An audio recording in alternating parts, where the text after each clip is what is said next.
Eu queria contar, antes da gente começar, eu queria contar uma experiência. Eu comentei com o Rubinho, acho que o Josimar estava perto também, quando eu comentei essa experiência com eles. Esse mês eu tenho trabalhado à noite, por uma questão de rodízio na escala. Eu precisei trabalhar essa noite e eu conheço todos que trabalham no aeroporto, conheço todo mundo que, quem não me conhece, eu sou o pastor Nil e eu sou mecânico de aeronaves, eu trabalho no aeroporto, aqui em Goiânia. E num belo dia, semana retrasada, já tinha terminado todo o atendimento no voo, e a gente estava esperando apenas fechar a porta, todo mundo já se posicionado para poder liberar a aeronave, e aí o colega estava lá no trator, esperando acoplar no avião. Obrigado, meu filho. E aí ele me chamou: Carneiro, vem cá. O que se fala dessa guerra que está acontecendo agora?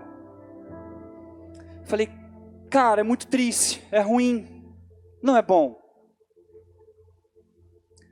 Mas, ao mesmo tempo, a palavra aponta sobre a volta de Cristo. A palavra faz menção e nós vemos isso como um sinal da volta de Cristo.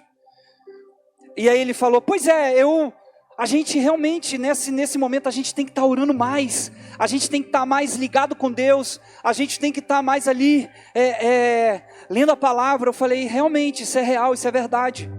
Mas ela precisa ser uma prática, mas tem algo muito mais profundo do que isso.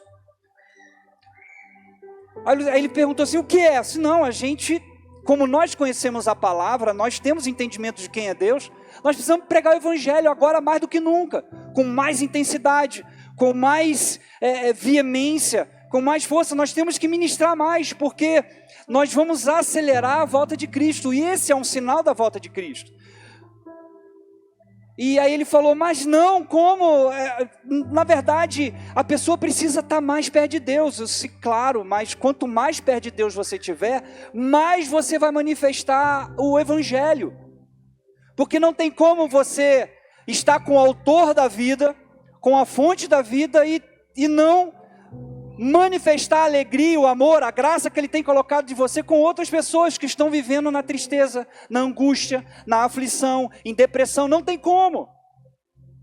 E aí ele continuava insistindo. Eu falei: cara, mas nós precisamos pregar o evangelho. E assim, a gente conversando, ele transmitia o entendimento que ele tinha da palavra. Aí passou um rapaz assim na nossa frente. Aí eu falei: você está vendo?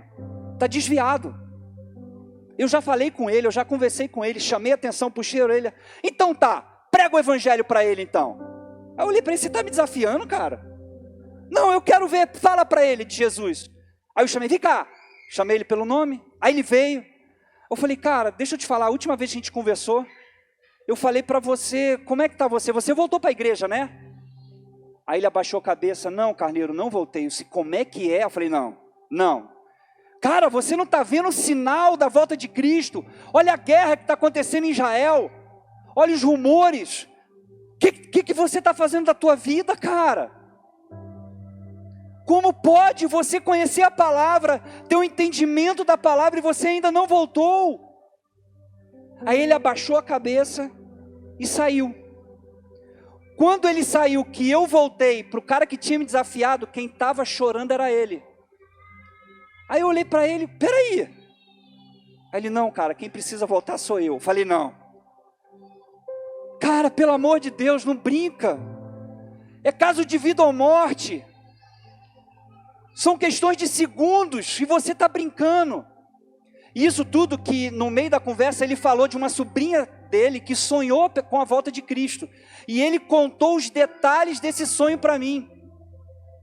E ele falando que a esposa dele é uma mulher de oração. Eu falei: cara, como pode? Ele: não, cara, eu preciso consertar muita coisa, eu preciso me acertar, resolver. Eu falei: não.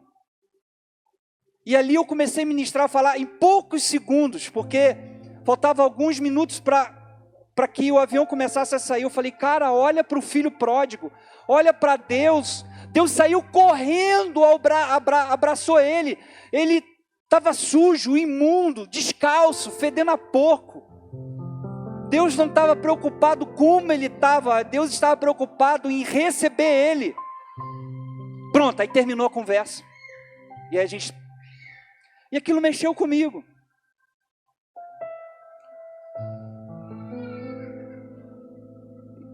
Na verdade,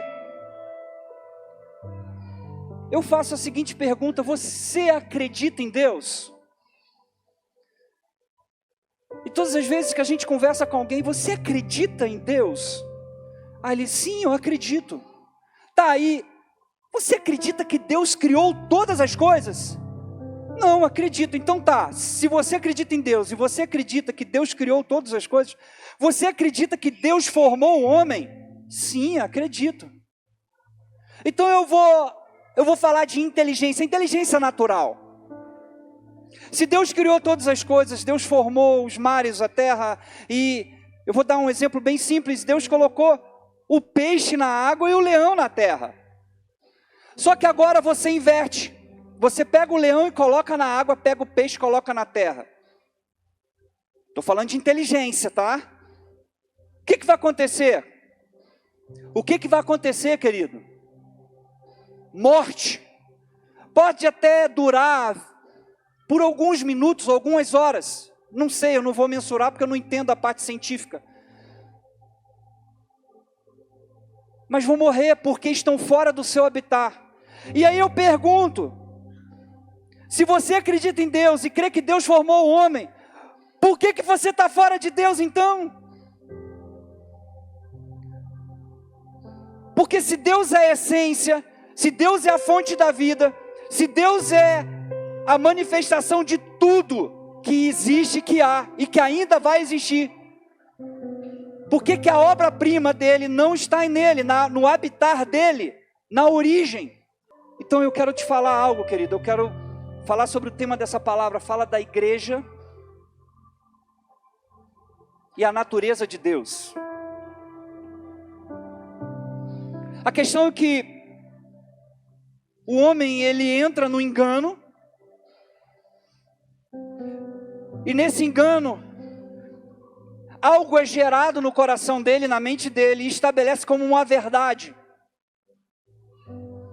E aí vem a igreja, eu e você, temos o papel de mostrar através da palavra, através do Espírito Santo, através da obra da cruz do Calvário, através do amor do Pai, que o caminho que ele está percorrendo, que o caminho que ele está andando, está errado, é enganoso.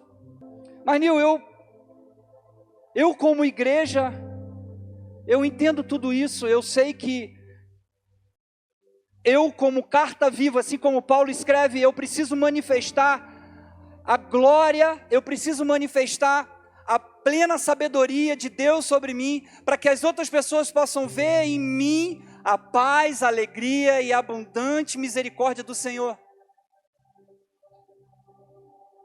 E aí você pergunta, mas se como igreja eu sou o corpo de Cristo, como é que o Pai pode usar a igreja? Lá em Efésios capítulo 3, Efésios capítulo 3, versículo 10. A intenção dessa graça era que agora, a palavra agora fala de presente, sim ou não? Mediante a igreja, em algumas interpretações fala mediante, fala sobre por meio de, por intermédio. Então preste atenção, mediante a igreja, a multiforme sabedoria de Deus se tornasse conhecida dos poderes e autoridades nas regiões celestiais. Então preste atenção, Deus ele usa a igreja para que o reino espiritual possa conhecer a sabedoria do Criador. Como, Nil? Preste atenção, versículo 11. De acordo com o eterno plano que Ele realizou em Cristo Jesus, nosso Senhor. Qual é o eterno plano que Deus realizou em Cristo? A obra da cruz. Por meio da salvação, a igreja, ela está instituída desde o início. E por meio da igreja, Deus manifesta nos reinos celestiais a sabedoria dele. Eu não vou ler, mas eu vou fazer menção de alguns livros. Provérbios capítulo 2, do versículo 6 ao 7. Salmo 111, versículo 10 e Tiago 1:5. Todos eles vão falar sobre sabedoria de Deus e a manifestação da sabedoria com o homem.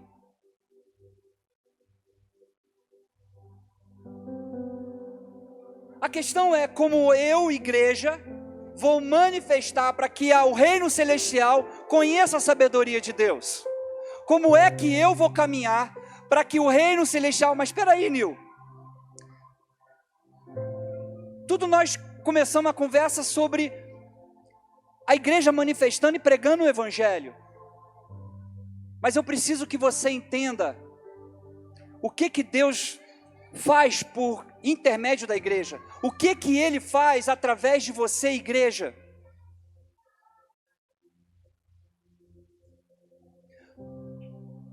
Sabe, a matemática é uma ciência exata.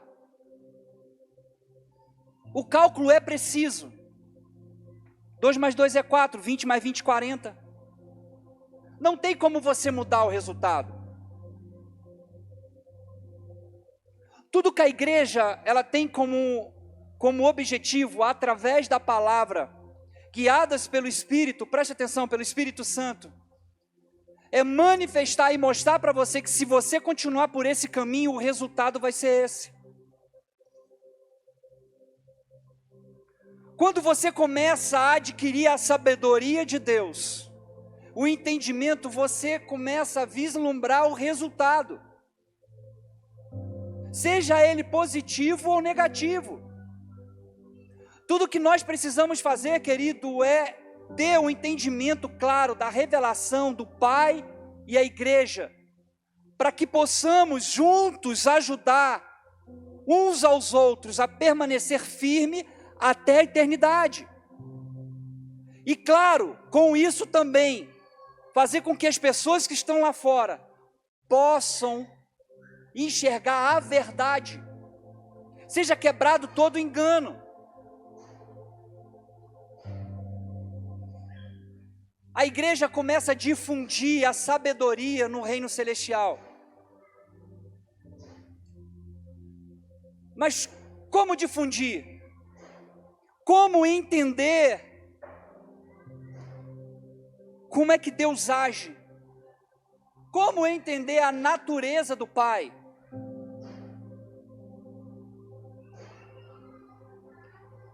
Todas as vezes que eu estou tendo minha leitura da palavra, todas as vezes que eu estou meditando, eu estou lá debaixo do avião e eu estou remoendo aquilo que eu li, ou a pregação que foi ministrada no domingo, tudo converge a um capítulo na Bíblia, a um livro. Final de junho, no último domingo de junho, eu ministrei sobre esse capítulo. No último domingo de julho, eu também ministrei nesse capítulo que está lá em Lucas, capítulo 15. Já tem alguns meses eu não consigo sair desse capítulo.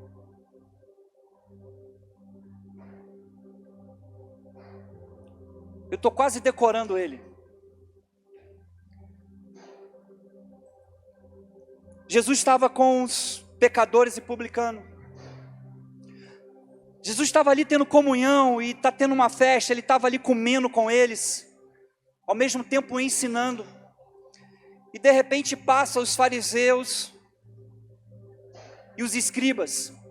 E aí eles olham aquela cena e começam a espraguejar Cristo. E alguém que ouviu aquelas reclamações, aquelas murmurações dos fariseus, chega diante de Jesus. Jesus, é o seguinte, Os fariseus e escribas estão aí fora e estão falando mal só porque o Senhor está aqui.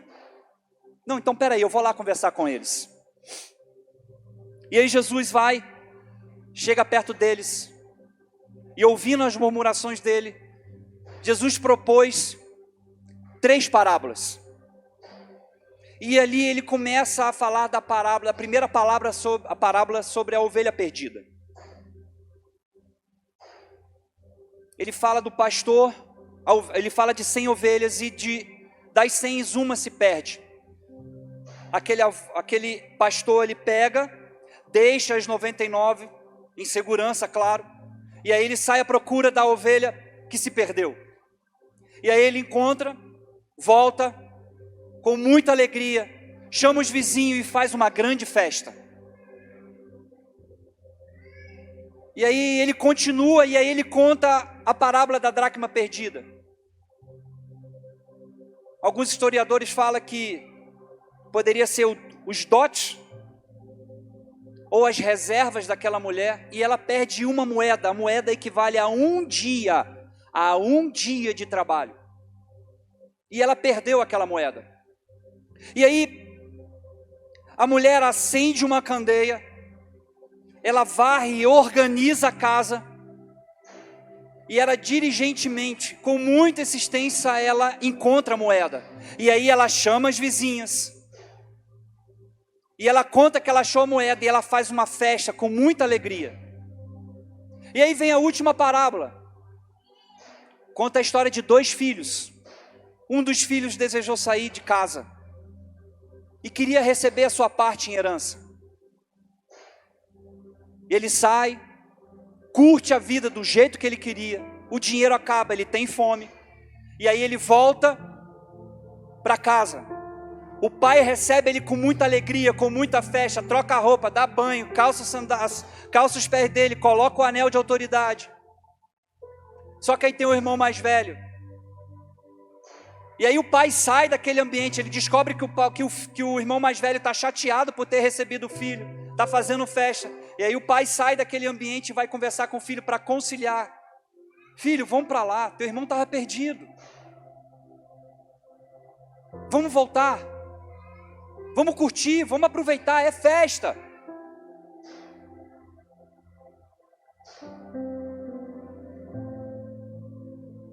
Mas se você observar, o texto dessa última parábola não tem fim, ela não tem conclusão. A história para, o texto para, o pai e o filho mais velho conversando. E assim são as 3 parábolas de Jesus com aqueles homens. E eu quero fazer menção da primeira parábola. Lá em Lucas 15, versículo 4. Imagine que um pastor tem 100 ovelhas, mas uma delas se perde.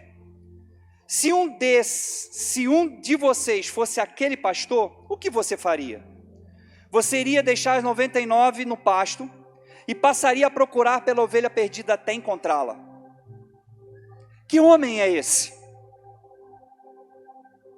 Que pastor é esse? Que amor é esse?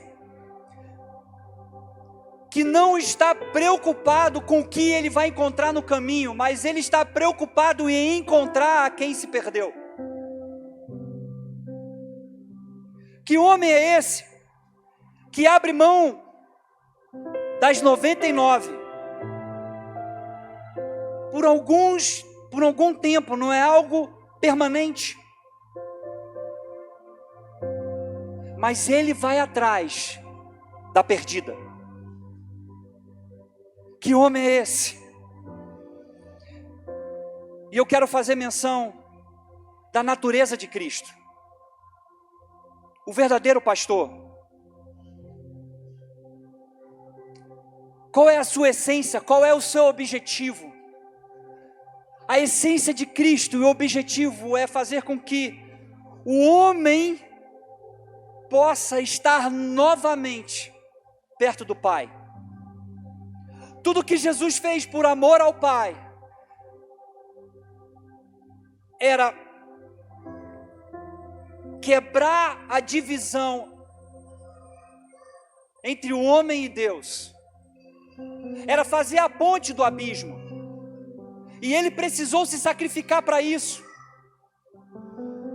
Tanto é que quando você olha a palavra no original do nome de Cristo é Yahvé, em hebraico, significa salvação. Quando você começa a olhar para Cristo e você olha para quem Ele é, para a natureza dEle, e aí você se pergunta, eu? Como pode eu receber tudo que Ele fez por mim, sem ao menos eu merecer? O problema é que nós mensuramos detalhes e achamos que nós devemos nos corrigir, nos preparar para que recebamos aquilo que Ele tem para nós e aquilo que Ele fez, mas não!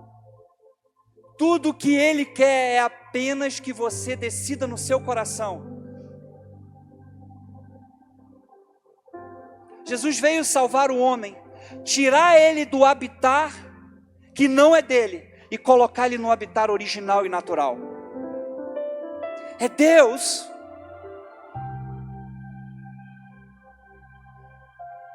E Ele mesmo fala no João capítulo 4, versículo 13, eu sou a fonte de água viva, eu sou a fonte.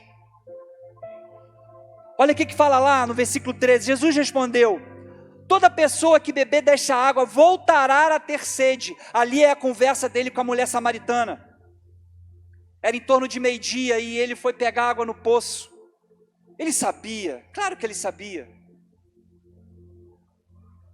Versículo 14, mas aquele que beber da água que eu dou, nunca mais terá sede. A água que eu dou se tornará numa fonte de água viva dentro dele. Ela lhe dará a vida eterna.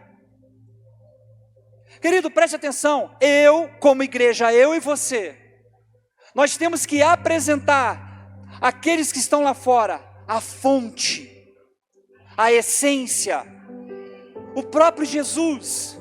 Querido, e todas as vezes que eu saio do meu lar, eu vou trabalhar, eu vou fazer qualquer outra coisa, Senhor, não deixe com que eu perca a oportunidade. Eu não posso perder a oportunidade.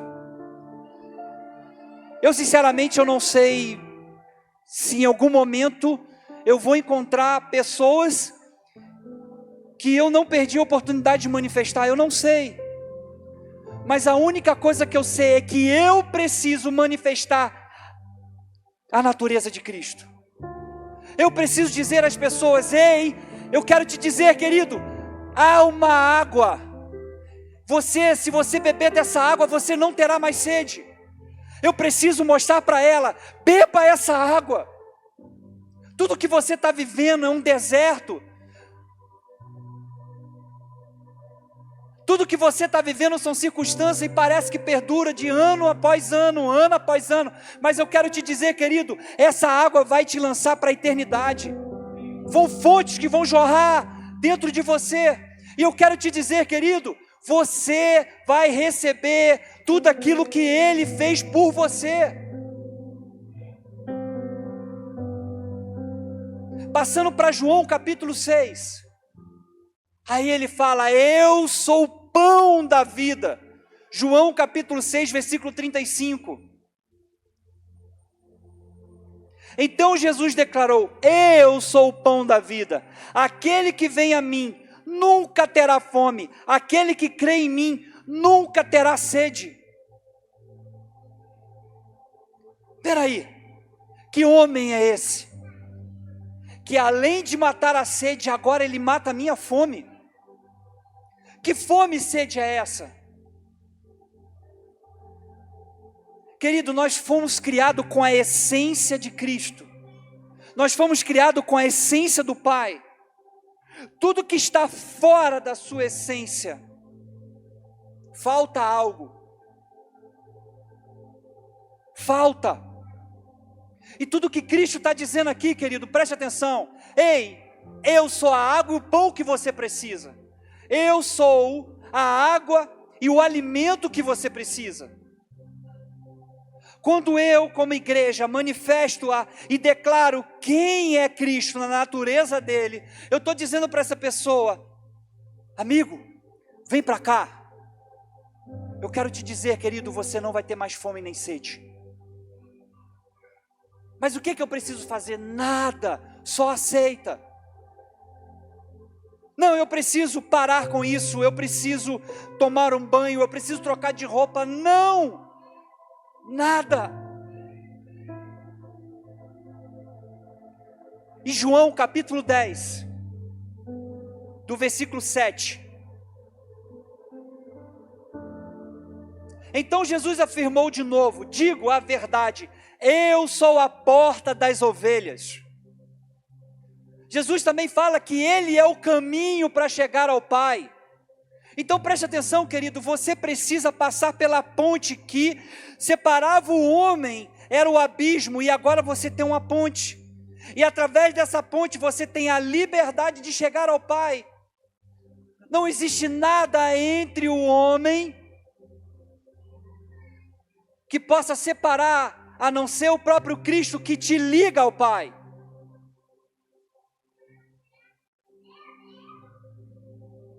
Versículo 10, parte B, preste atenção. Eu vim para que tenham vida e tenham plenamente. Em outra versão fala vida em abundância. Versículo 11. Eu sou o bom pastor. O bom pastor dá a sua vida pelas ovelhas. Que homem é esse? Ele deu a vida por você. Ele pagou um preço por você, por mim e por você. Tudo para te levar para perto do Pai. Tudo para que você possa experimentar o amor imenso e gracioso do Pai. Tudo porque Ele quis. Assim como Ele experimenta o amor do Pai, Ele não quis que ficasse somente com Ele. Através do posicionamento, através da atitude dele na obra da cruz, ele falou, ei, eu vou dividir o amor do meu Pai com outros. E eu quero que o meu Pai assuma que eles agora vão se tornar filhos. Não sou apenas eu agora o único filho. Eu vou me tornar o primogênito e agora vocês serão meus irmãos.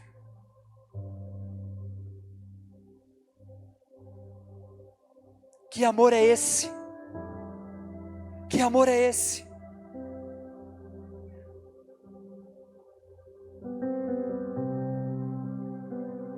Lucas capítulo 15, versículo 8. Ou qual é a mulher que possuindo 10 dracmas e, perdendo uma delas, não acende uma candeia, varre a casa, procura atentamente até encontrá-la?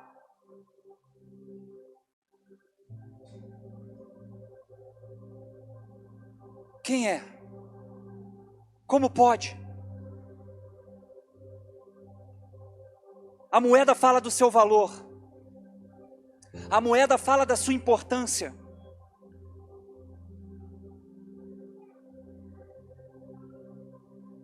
Eu quero mostrar para você, eu quero falar sobre 3 elementos importantes. Eu quero falar sobre a candeia. A candeia, o óleo de oliva e o pavio. Todos 3 juntos, eles vão ter um objetivo. Quando os 3 estão juntos, eles conseguem alcançar aquilo que lhe é proposto, iluminar. Mas preste atenção, os 3 elementos juntos, apesar do papel dele de iluminar, ele precisa ser manuseado. Ele precisa de manuseio.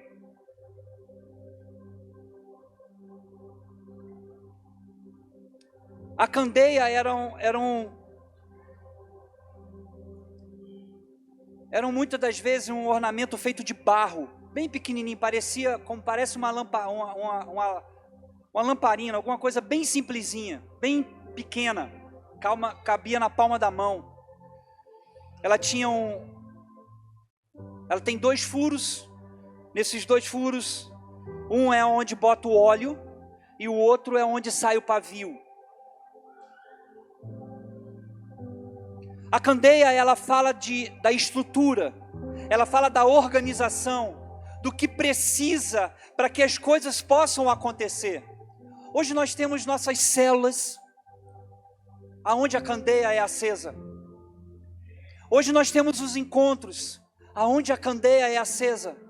Nós temos o cursão, nós temos o CTL, nós temos o seminário. Tudo isso é para que a luz esteja naquele lugar. O óleo de oliva aponta para a unção, manifestação do Espírito Santo. E o pavio aponta para a palavra. Quando o pavio está encharcado do óleo, manuseado, ele vai iluminar, ele vai trazer a clareza para aquele que precisa, que está na escuridão. Tudo que o Espírito Santo quer fazer é mostrar o valor que você tem. A primeira coisa que ele faz diante de uma situação, quando ele consegue encontrar um coração aberto, é mostrar: ei, eu quero te dizer que há pecado, que você está no lugar errado. É Ele que convence, é Ele que mostra, é Ele que dá clareza. E quando Ele alcança o objetivo, Ele convence o homem do pecado, Ele coloca luz dentro da pessoa.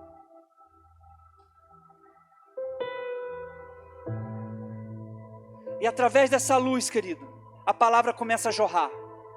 A palavra começa a limpar tudo aquilo que está de errado no coração daquela pessoa.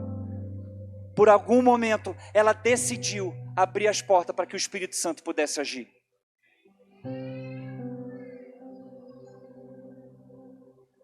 Não tem como manusear esses elementos sozinho. Não tem como ele agir sozinho. Ele precisa de alguém. E eu quero te dizer, esse alguém é a igreja. Sou eu e você que vamos levar a luz que as pessoas precisam lá fora. Sou eu e você que vamos levar a clareza e o entendimento do que elas estão vivendo.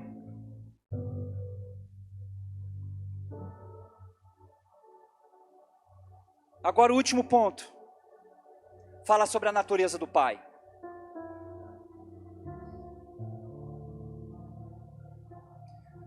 Lucas 15, capítulo 20.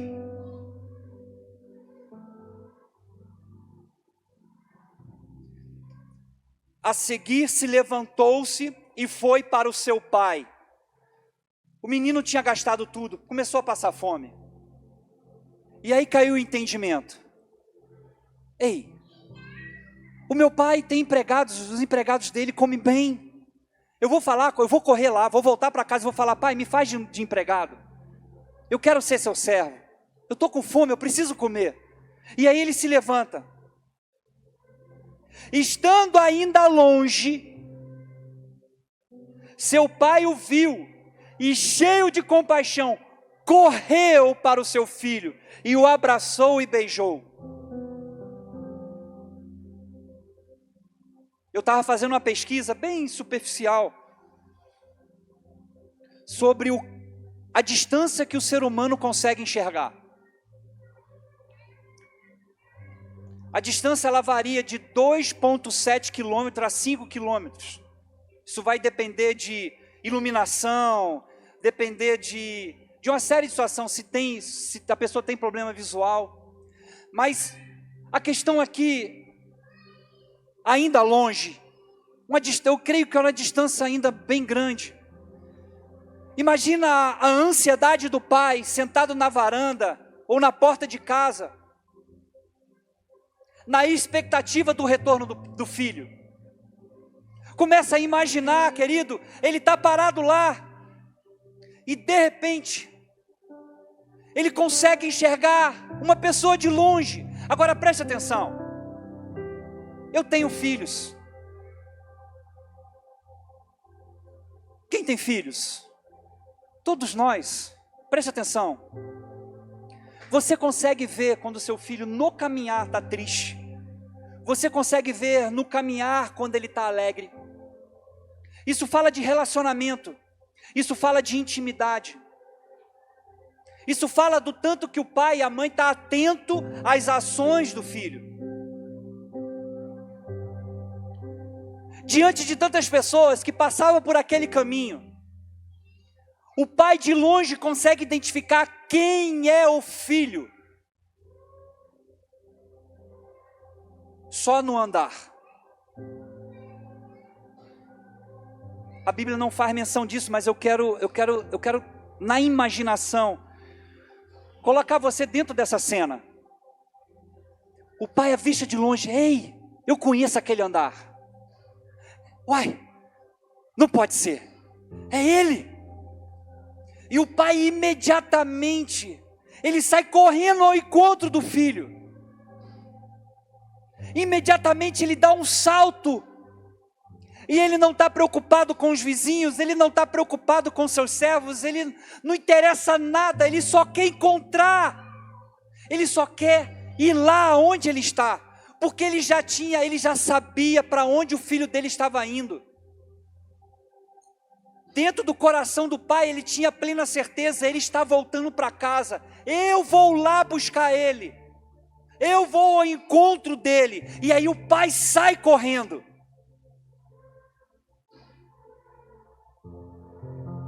E o filho começa a se justificar. Quando o pai chega perto, eu tenho certeza que, com tanto abraço, tanto beijo, o filho fedendo, a roupa toda maltrapilha, descalço, todo machucado. A Bíblia fala no início da parábola que ele foi para um lugar muito distante. Talvez ele veio pegando carona, cavalo, carruagem. E assim foi até chegar. E aí Deus manifesta o amor. Eu não quero ouvir nada, eu só quero te dizer, querido, eu te amo. Filho, eu te amo. Vamos fazer uma festa. Mata o melhor novilho. Por causa do amor do pai, a casa mudou, o ambiente mudou, porque o filho voltou.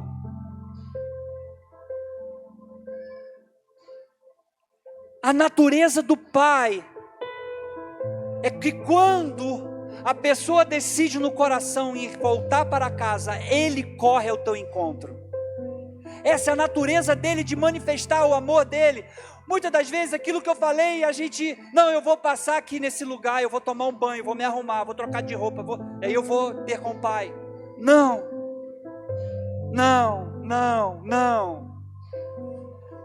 Ele quer você do jeitinho que você está. Ele só quer que você aceite. Ele só quer que você entenda que não é o que você fez, não é o que você passou. Ele quer que você aceite o amor dele sobre você. A natureza do Filho, a natureza do Espírito Santo e a natureza do Pai. O Filho, ele vai atrás da ovelha. O Espírito Santo mostra o valor que você tem para o Pai. Mas o Pai te chama de filho. O Pai te chama de filho, porque você nunca vai deixar de ser filho. Tudo o que Ele quer é manifestar o amor que Ele tem pelo filho. Mas a história não para. O irmão mais velho se levanta. Ei, o que está acontecendo? O que está havendo? Eu estou ouvindo barulho de festa. O que houve? E aí chega um dos servos. Teu irmão voltou. Teu irmão estava perdido, cara. Ele voltou. Como é que é? Vou parafrasear agora. Que sem vergonha. Quis que meu pai morresse. Pegou o seu dinheiro e gastou tudo. Quem é ele para voltar? Quem é ele para estar aqui?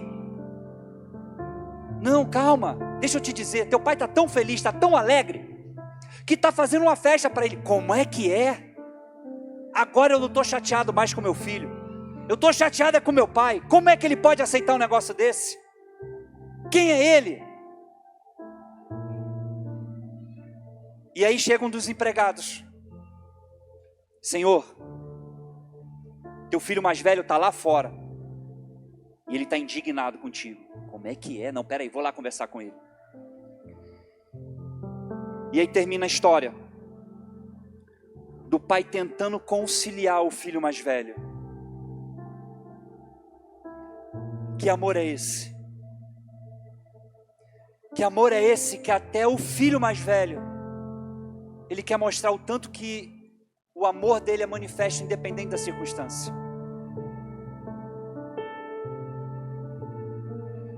Sabe,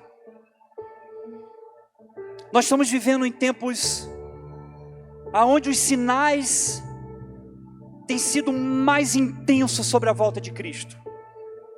Nós estamos vivendo em um tempo onde a gente consegue imaginar Cristo com a mão na maçaneta da porta, só olhando para o Pai e falando, é agora, Pai? E aí a igreja, Espírito e a noiva diga, vem, vem, vem. E o filho está com a mão na maçaneta, esperando só o pai dar o comando.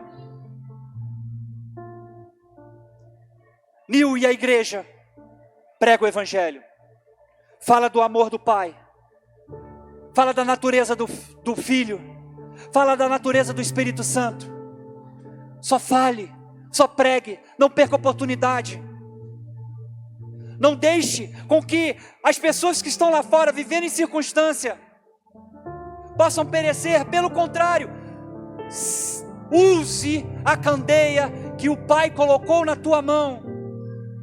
Use a candeia que o Pai deixou contigo. Coloca a luz aonde está escuro. Coloca a luz aonde há trevas. Coloque a luz aonde há a ausência da manifestação do Pai. Eu queria que você se colocasse de pé. Eu quero te dizer, querido, você é filho amado.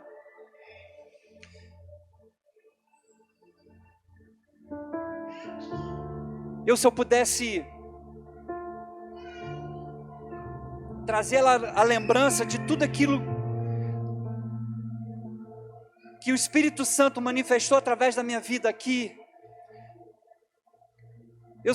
eu acho que esse ano eu só consegui falar do amor do Pai, eu só consegui falar do Espírito Santo, daquilo que Ele faz, de Cristo. Parece que é como se o disco tivesse arranhado. Mas sabe, cada dia mais que você conhece a natureza do Pai, do Espírito Santo, do Filho, cada vez mais que você entra na sabedoria, que você entra na mente, você fala assim, Deus, como é que pode? Como é que pode como é que pode o Senhor olhar para mim? Eu com tantas falhas, talvez pessoas, discípulos que andam perto de mim, vê os meus erros, vê as minhas falhas. E aí cada vez mais eu chego mais perto de Deus, eu falo, Deus, que amor é esse? E a sede, o desejo de cada vez mais é experimentar, fazer com que a minha família, fazer com que as pessoas estejam no meu lado, cara, vem cá, família, vem cá, vamos experimentar, vamos viver aquilo que Ele tem. E eu quero te fazer um convite. Talvez em algum momento você se desviou, você saiu, e você ouviu essa palavra.